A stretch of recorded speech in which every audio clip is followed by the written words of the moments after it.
네, 김법성입니다. 수민학생 파이널 수업 동국대 쓴 글 첨삭하도록 하겠습니다. 수민학생 글을 이때 많이 못 썼죠?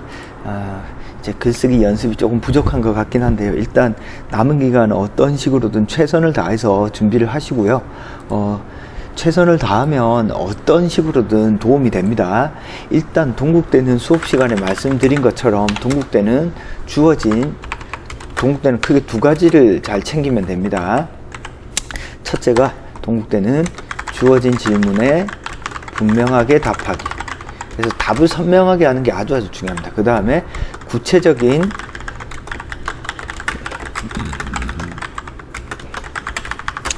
사례를 쓸 수 있으면 쓰는 것이 좋습니다. 자, 지금 이 수민학생 글에서는 이렇게 조금 정리정돈이 조금 잘 안 되어 있는 느낌입니다. 글자 수가 짧다 보니까 이렇게 지금 단락을 많이 나누어 놓았는데요. 자, 단락은 한 단락이면 충분하다. 알겠죠? 그래서 단락은 조금 한 단락 정도로 하시고, 예를 들어서 3번 문제 같은 경우는 두 단락 정도도 괜찮지만 이건 한 단락만 하셔도 괜찮습니다.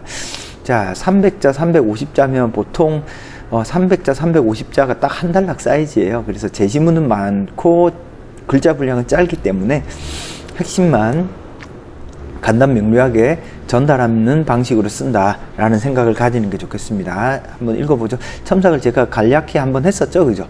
가에서 기술하는 SNS의 기능은 집단지성이다.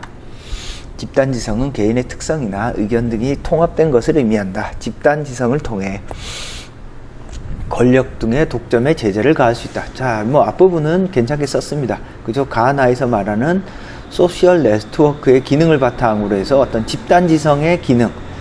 그래서 제가 수업 시간에 말씀드렸듯이 집단지성 외에도 하나 더 찾으면 좋죠. 그죠? 뭔가 삶을 되돌아보고 반성하는 어떤 역할들을 하잖아요. 그죠? 요거 아니네요. 그죠? 여기 있다. 자, 그래서 사회적 자본, 요것도 중요한 키워드니까 집단지성으로서 사회적 자본을 형성하는 기능을 한다.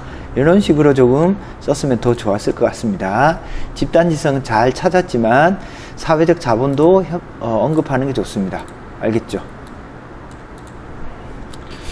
SNS가 집단지성을 형성하게 해서 사회적 자본을 형성한다.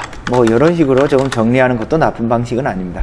나에서 기술하는 SNS의 기능은 집단적 정체성이다. SNS를 통해 정보를 공유하고 온라인 공동체의 일원이 된다. 집단적 정체성이 형성되며 사회적 단절감을 완화시킨다. 그래서 나에서도 어떤 사회적 단절감을 잘 썼습니다.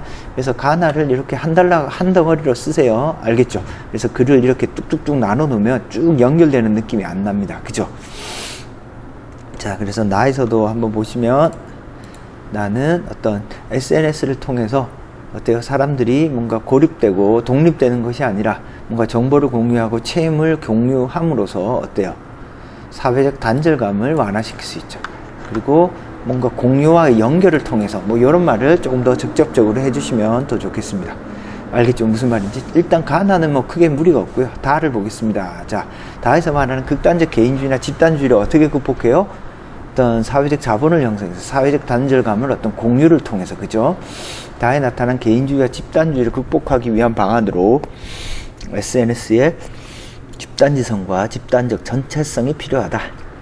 가의 아리스토텔레스는 그래서 지금 어떻게 해야 집단지성과 사회적 단절감이 연결되는지 이거를 조금 더 명확하게 쓰는 게 좋겠습니다. 그죠? 따라서 요거를 쓸 때는 개인주의는 뭐로 극복할 수 있어요? 나를 통해서 극복할 수 있고, 그죠? 집단주의는 가를 통해서 극복할 수 있음을 분명하게 서술해야 한다. 자, 문제가 뭘 물었어요? 바탕으로 물었잖아요. 바탕으로. 그래서 가나를 바탕으로 어떻게 이 문제를 해결할 수 있는지를 정확히 써주셔야 됩니다. 지금 두루뭉실하게 썼죠. 그죠? 그래서 이건 한 단락으로 조금 쓰는 게 좋을 것 같습니다. 그래서 1번 문제는 조금 아쉽네요. 그죠? 그래서 점수로 치면 한 B 정도 될 것 같습니다. B에서 B뿔 정도? 총평을 하면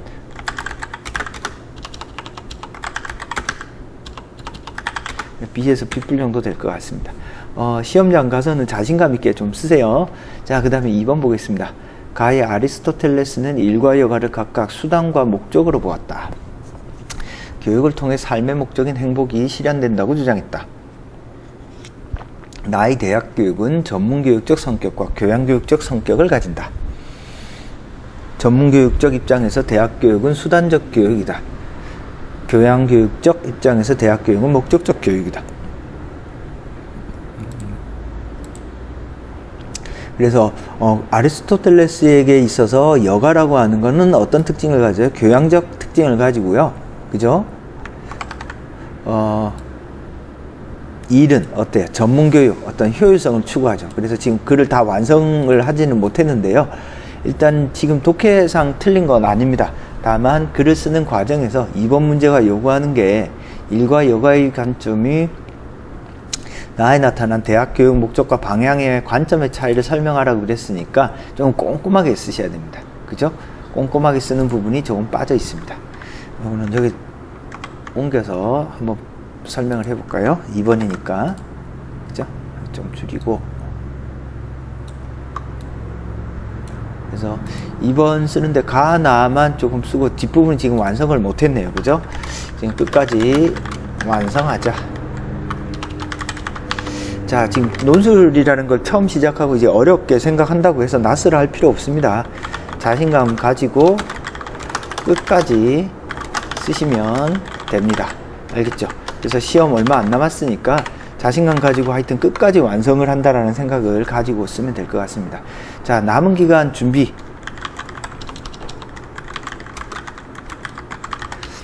일단 1차적으로 한 2개에서 3개 정도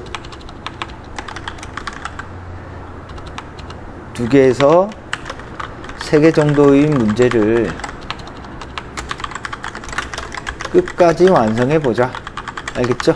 끝까지 완성해 보면 이런 걸 요구하는구나 조금 감을 잡습니다. 근데 끝까지 안 쓰면 감을 못 잡으니까 조금 어렵거든요. 그래서 끝까지 완성해서 쓴다라는 생각을 좀 가지면 될 것 같습니다. 알겠죠? 무슨 말인지. 자, 그러면은 수민 학생은 이렇게 저랑 공부를 많이는 안 했지만 하여튼 자신감 가지고 조금 끝까지 완성한다라는 생각으로 글을 쓰시면 충분히 될 것 같습니다. 자신감 가지고 끝까지 해보세요. 첨삭은 여기서 마치겠습니다.